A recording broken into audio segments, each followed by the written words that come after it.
persilahkan kepada Capres nomor 2 Pak Prabowo untuk bertanya kepada Capres nomor 1 Bapak Anies Baswedan. Waktunya 1 menit Pak Prabowo, kami persilahkan. Saya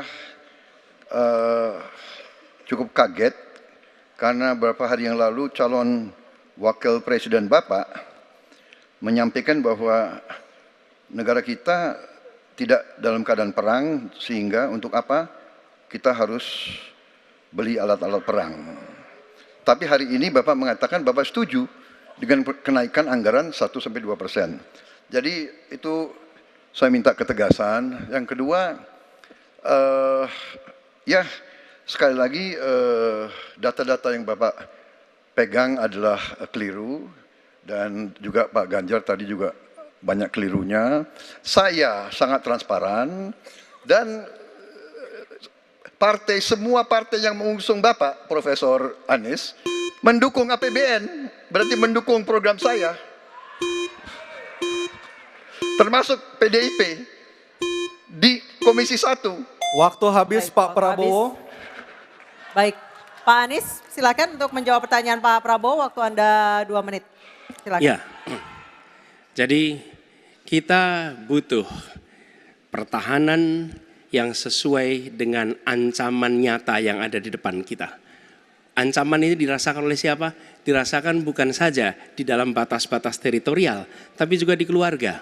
Bagaimana ancaman atas penipuan online, bagaimana ancaman atas peretasan, bagaimana ancaman atas judi online, bagaimana ancaman-ancaman terorisme.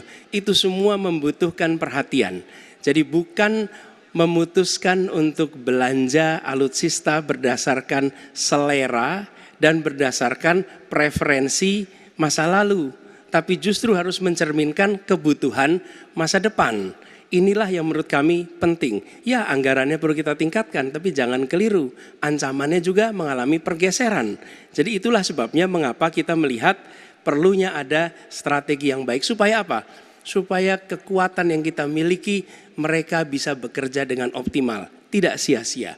Lalu Pak Prabowo yang saya hormati, ini bukan soal pribadi, ini soal negara, ini soal policy. Penjelasannya ya di tempat ini, bukan di ruang-ruang tertutup yang tidak diketahui oleh publik.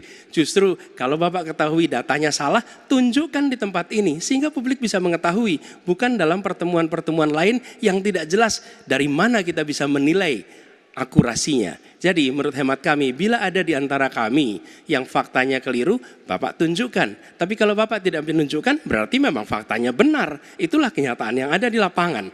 Dan ini juga yang selalu kami gunakan. Kami gunakan fakta-fakta itu. Itulah sebabnya, Pak, kami melihat penting sekali untuk kita tenang, dingin, jangan emosional dalam menghadapi persoalan-persoalan kenegaraan, dalam menghadapi persoalan-persoalan pertahanan. Demikian jawaban kami. Terima kasih. Baik, terima kasih Pak Anies. Oke, tenang dulu. Tenang dulu. Mohon tenang Bapak dan Ibu, mohon tenang supaya kita bisa mendapatkan intisari dari jawaban maupun pertanyaan dari ketiga capres kita ini. Dan kami persilakan Pak Prabowo untuk menanggapi Pak Anies dalam waktu 1 menit Pak. Kami persilakan Pak Prabowo. Pak Anies.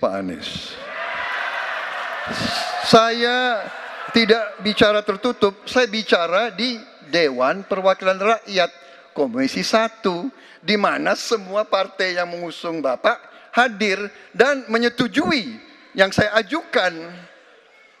Jadi dan juga sekarang waktunya nggak ada, jadi saya mengundang kita bicara terbuka. Terbuka, silakan. Tapi saya ingatkan, Bapak cinta atau tidak dengan negara ini?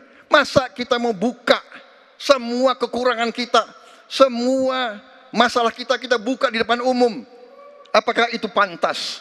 Di negara yang baik, di negara maju, masalah rahasia ada, Profesor. Jadi bohong, saya tidak minta tertutup. Saya terbuka, Komisi DPR terbuka. Baik, waktunya habis.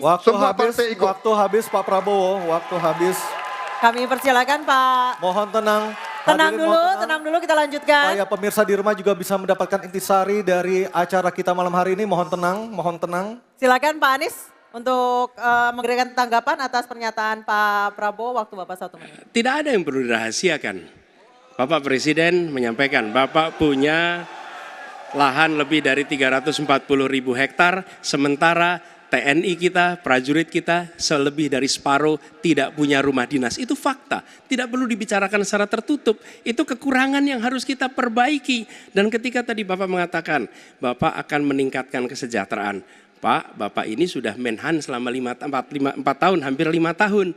Bukan calon Menhan. Jadi harusnya menunjukkan inilah yang sudah saya kerjakan. Bukan mengatakan apa yang akan dilakukan.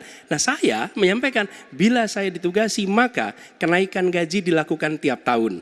Maka perumahan prajurit TNI dipastikan dibangun. Sehingga mereka tidak perlu ngekos, tidak perlu mereka sewa. Dan mereka bisa tenang. Mereka diminta mempertahankan setiap jengkal, tapi kita tidak memberikan tempat tinggal bagi mereka berdinas. Itu tidak benar, itu harus dikoreksi. Baik, waktu habis. Terima kasih Pak Anies. Mohon tenang Bapak dan Ibu, mohon tenang, mohon tenang, mohon tenang. Tenang dulu yuk Mohon supaya kita tenang, bisa Bapak dan lanjutkan Ibu. acaranya.